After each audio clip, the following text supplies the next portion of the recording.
안녕하세요. 코인우먼입니다. 오늘은 하루를 마무리하면서 미국 증권위원회 SEC의 비트코인 현물 ETF 반려 사건을 들여다보고 미국 상품위원회 CFTC의 주도권은 언제부터 시작될 수 있을지에 대해서 가볍게 나누어 보고자 합니다. 시청하시기 전에 좋아요, 구독, 알림 설정은 코인우먼에게 큰 힘이 되오니 바쁘시더라도 한 번씩 버튼을 꾹 눌러주시면 감사하겠습니다. 투자자분들에게 공공의 적 게리 겐실러, 비트코인만 상품이다 라고 하여 많은 투자자들의 비난을 산 이후에 연속적으로 바로 그레이스케일의 비트코인 현물 ETF 반려를 통해 비트코인 가격이 하락하는 데 영향을 미쳤는데요. 이쯤 되면 게리 겐실러가 암호화폐의 주요한 악재 중의 하나다 라고 이야기할 수 있을 지경인 것 같습니다. 그런데 SEC가 이야기하고 있는 이번 비트코인 현물 ETF 반려의 주된 이유가 시장 조작 방지 및 투자자 보호 관련 기타 우려사항에 대해서 SEC 질문에 대해 충분한 답변을 하지 못했다는 것이 이유였는데요. 그런데 이러한 이유가 받아들여질 정도로 충분치 않다는 것이 그레이스케일의 주장이고 또 투자자분들의 실망일 텐데요. 실제로 그레이스케일은 이번 비트코인 현물 ETF 반려를 한 SEC 상대로 소송을 냈습니다. 그레이스케일이 제기하는 이번 소송의 근거는 하나는 그레이스케일이 SEC가 요청한 자료를 꾸준히 제공했다는 점, 다른 하나는 SEC가 이유 없이 비트코인 선물 ETF와 현물 ETF를 차별한다는 점을 들었는데요.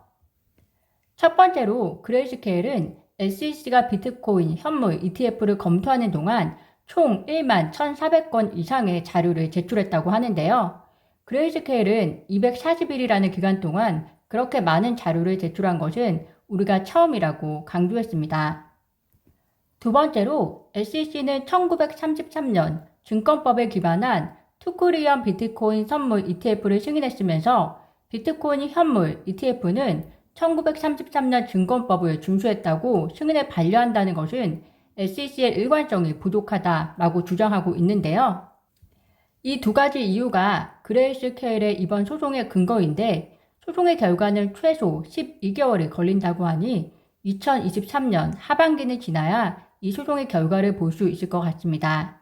어떻게 보면 소송의 결과 시점이 너무 늦다라고 생각할 수 있고 그쯤이 되면 암호화폐에 대한 규정 및 관할권 등이 미국에서 좀 더 명확하게 시행이 되기 시작하는 시점일 텐데 그럼에도 불구하고 그레이스케일이 얻고자 하는 것은 무엇일지 개인적으로 궁금한데요. 구독자분들께서는 어떻게 생각하시나요? 비트코인 현물 ETF 반려에 대해서 전 백악관 통신국장이자 미국 헤지펀드 스카이 브릿지 캐피탈의 최고 경영자는 미국이 금융 부분에서 우위를 점할 수 있는 기회를 놓친 것이라고 비판하면서 미국이 비트코인 현물 ETF를 승인한 캐나다, 유럽 등의 뒤처지는 위험을 감수하는 게 이해가 가지 않는다고 이야기했습니다. 그러면서 SEC의 결정은 규제기관의 모호한 스탠스가 향후 미국의 지적자본에 부정적인 영향을 끼칠 것이라고 언급하면서 국가에는 끔찍한 일이라고 매우 강력하게 지적을 했는데요.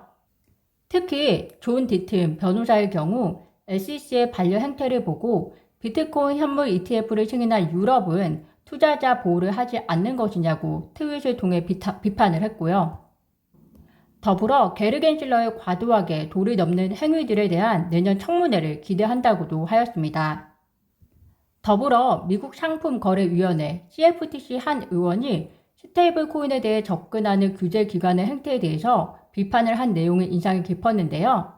해당 의원에 의하면 규제기관은 스테이블 코인에 대해 편파적인 태도를 벌여야 한다고 지적하면서 테라 USD 사태로 촉발된 문제들을 해결하는 것이 최우선 과제가 돼야 하는데 미국 규제기관은 암호화폐에 대한 불분명한 권한으로 개인 투자자를 제대로 보호하지 못했다라고 이야기하고 있습니다.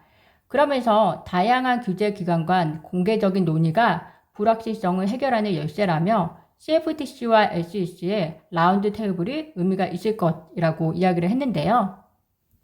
제가 이 언급이 인상이 깊었던 것은 하나는 CFTC가 문제의 본질을 통해 전문적인 접근을 통한 규제가 아닌 어떻게 보면 규제 기관의 이해가 포함된 겉도는 형식의 규제를 일삼은 SEC에 대한 우회적인 비판으로 보이면서도 또 다른 하나는 협력이라는 단어를 통해 이번 기회를 통해 미국 상품위원회가 CFTC로서 미국 내에서 상품에 대한 주도권을 가져가려고 하는 것처럼 느껴졌는데요.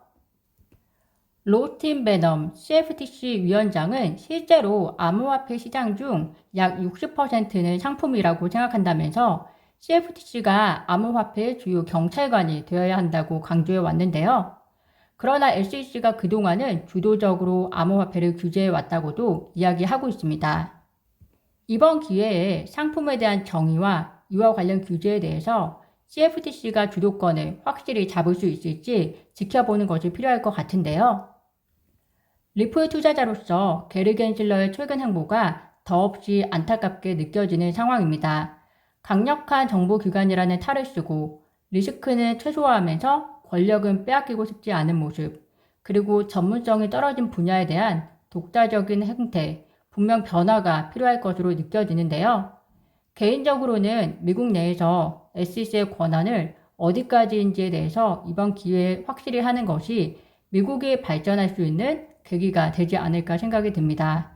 그래서 SEC와의 리플 소송은 매우 중요하다고 느껴지는데요. 오늘도 영상 시청 감사드리며 좋아요, 구독, 알림 설정은 코인 응원에게 큰 힘이 됩니다. 감사합니다.